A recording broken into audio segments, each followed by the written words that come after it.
What's ripening, YouTube? So what you see behind me is phase one of, well geez, actually I don't know what phase it is. Anyway, it's part of my jackfruit forest, jackfruit collection that I'm planting out. If you look at some of my previous videos, I talk a lot about making mounds and planting on mounds and why I do it here and how I do it.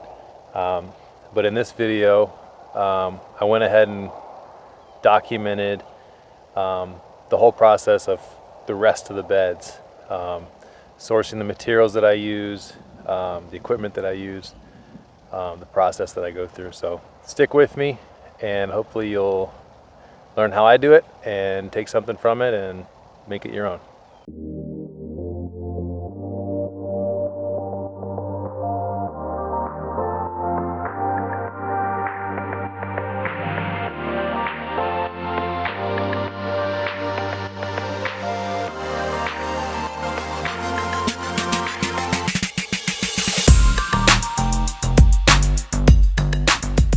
So this is my local recycling place.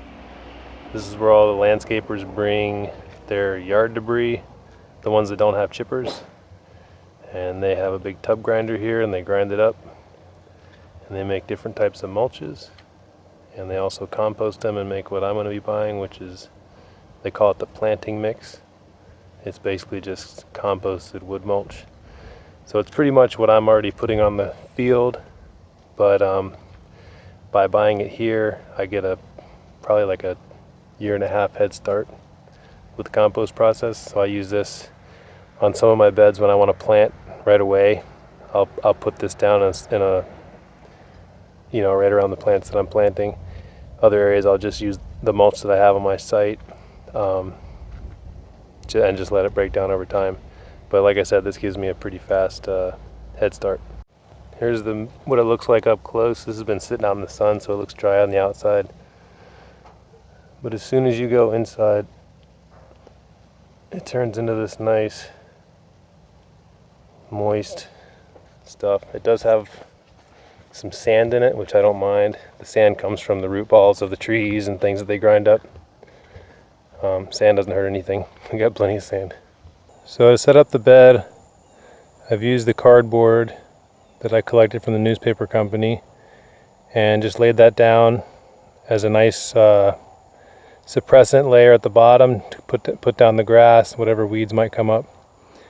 And then what I did was I used this planting mix from the recycle company and I dressed all the way around my main tree, the mound tree there. And the reason I did that partially is to help build the mound up even higher. Another reason is to add some organic matter to the top layer. And it also gives me the ability to plant right into that top layer.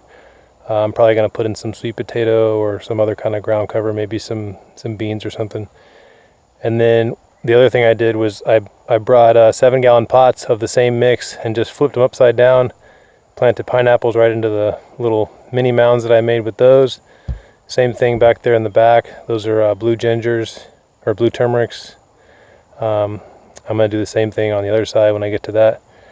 And then I brought in this wood mulch, which is delivered to my property, and I store it on site. Filled in this big pit that was used to make the mound. Both of these two mounds are made from the one pit. Filled it in, and then I just used that pile to disperse the wood mulch in between the plants so I don't smush them. If I wasn't planting these in ahead of time, I could just mass drop the mulch and it would be really easy to mulch the whole thing. But I've gone back and forth with whether it's easier to plant into the mulch or whether it's easier to plant and then mulch around. And in this case, I'm going to go ahead and do it this way. That's how I've done this entire bed. And I kind of like this method. And I think that's what I'm going to do from now on. So that's what I do.